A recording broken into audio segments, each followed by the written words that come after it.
So, this time I'm going to try something a little bit different. The videos I've been making, I've noticed, are strongly circled around news. Did reviews of the Wembley show, a couple of ranting videos, one about the set lists and one about people's opinions on songs on certain songs in the Resistance. But I'm going to try something different. I am going to do a review.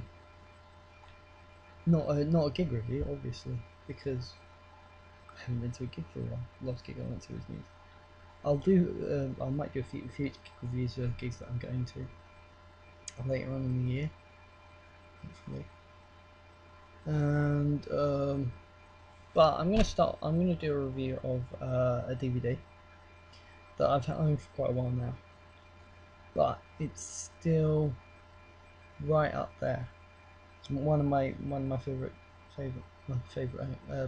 things I own. Recently, not recently now, a couple of months ago, maybe even a year ago. Has it been that long? A few months ago, there was a poll in Doctor Who magazine to find out which was the best story in Doctor Who history, the greatest ever Doctor Who story, and this Caves of Androzani, that came out on top. Came out as #1, and personally, it is right up there in my estimation. I've got a lot of Doctor Who DVDs that are behind me. I might show you when I sort them out because they're a bit messy at the minute. I'll show you the collection one day. But it personally, if I'm ranking my personal favourite Doctor Who's of all time, it's not #1, but it's probably #2 or #3. It's definitely right up there. It is one of my personal favourite stories. It's definitely my favourite Peter Davison story, and I think Peter Davison is probably my favourite Doctor of all time. I don't know why, but he just brought this charm about him to the role. There was this charm about him that sort of just added something a little bit different. I think he was more appealing to a younger generation than any of the Doctors that come before him. I know they got younger as they sort of went along, although Pertwee was older than Troughton, but the age went down from Hartnell and Troughton, then went back up from Pertwee, and then went back down to Tom Baker, and then went down a lot more to Pete Davison, who was probably late 29 when he took the role, and was the youngest Doctor to date until that guy took over. That guy, Matt Smith. But yeah, review of Caves of Androzani. One of my personal favourite DVDs. The story is very good. There's not a lot of extras. There's I'll talk about the extras. Let's get that out of the way. There's some behind the scenes footage, which is basically them shooting the regeneration scene with Colin Baker and Pete Davison and Nicola Bryant Perry. There's a photo gallery. There's a trailer for future releases. There's some bonus commentary from Davison himself, Nicola Bryant, and the director of the episode, Graham Harper, who came back to direct another one of my favourite sort of stories of the new sort of generation of Doctor Who, Utopia, which was the first 3-part Return of the Master. Other than that, there's not really a lot besides the core story, but I think on the story alone, the DVD definitely deserves good credit, because I think the story it was one of the very first releases. Let me just check the date. The release 2001, almost 10 years ago now. One of the very first Doctor Who episodes to actually come out, and what can you say? That obviously says a lot about the strength of the story. They based the DVD range upon that release, along with a few others. I think it was the second Peter Davison story to be released behind the 5 Doctors, but that obviously because there were multiple Doctors that had that general appeal. But For me, the story is brilliant. I'm not going to give away any spoilers. Or tell the story. But the way the story carries, there is they arrive. There's a backbone. They basically create the foundations for a story. Everything's set out in the first episode. You know pretty much everything that happens from the first episode. You can sort of deduct what's going to happen. I mean, everybody knew that Colin Baker was coming in to replace Pete Davison at the end of the episode, but I think a lot of the story is really built around that. The basic story is that it's a man fighting fighting for his life, and I think Pete Davison gives a brilliant performance. It is easily his best acting performance I've ever seen. He's given it 110% and then some. Pete Davison he's a cracking actor to begin with. I mean, he's the only actor from Doctor. He's the only person who's ever played the Doctor that's really ever gone on to do anything else.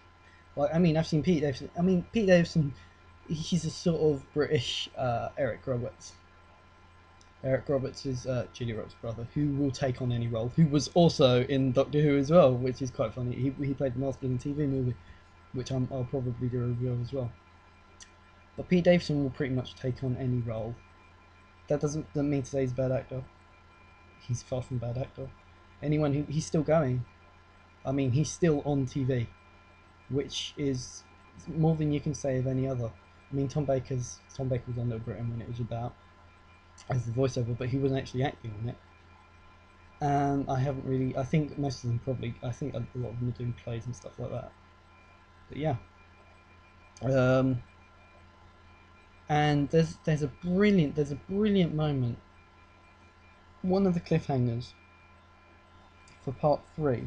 Well, I think it was part 3, where they kidnapped the Doctor, and they not kidnapped, but they taken him prisoner, and they were taking him back to the planet or something to be put in jail or whatever. And he breaks out and he takes over the controls of the ship, and he basically the guy says that if you'll crash, because he says you crash you'll die. He says I'm gonna die anyway, and I can't remember the line, but he just gets this really manic look in his eye, and the acting is brilliant. It's one of the best cliffhangers I've ever seen, where he's there and like you could really see that the next episode could begin with Colin Baker as a Doctor. It was that dramatic, it was that strong, it was that powerful, it was that endearing, it was absolutely fantastic. Okay, that's one of the reasons, the way everything is just sort of, it just comes together so well. The whole story, everything just goes together, and it goes together well. The acting performances are brilliant, particularly Pete Davison, who gives his best performance I've ever seen. Nicola Bryant is solid as ever with Perry. I like the Perry character. I really did. I thought her character was not overly interesting. I think she played the role well. I think she played the role very well. And Christopher Glover, I think, the guy that plays the main villain in it. But I can't remember the actor's name. It might be Christopher Glover, I'm not sure, but the name's passed me at the minute. He's blinding as well. So I think everything just comes together so well. Pete Davidson's performance is mature, as well as smart. He's not going over the top. He's playing it perfectly, and I think this is probably the best lost story any Doctor has ever had, ever. Better than the End of Time, because I'm not huge. I'm not huge on the End of Time. I mean, I didn't like David Tennant to begin with, but more Parting of the Ways, where I think Christopher Eccleston did exactly the same thing. He played it perfectly. So all in all, I think probably one of the best Doctor Who releases. And I mean, I'm biased, so I would give it a 10 out of 10. But in a gen on a general review sort of scale, the story is probably 8.5 out of 10. I'd give it 8.5 out of 10. So all round, it's an absolutely. If you're a Doctor Who fan, this is a must see. This is one of the top Doctor Who stories of all time. If you haven't seen it, you need to see it. It's as simple as that.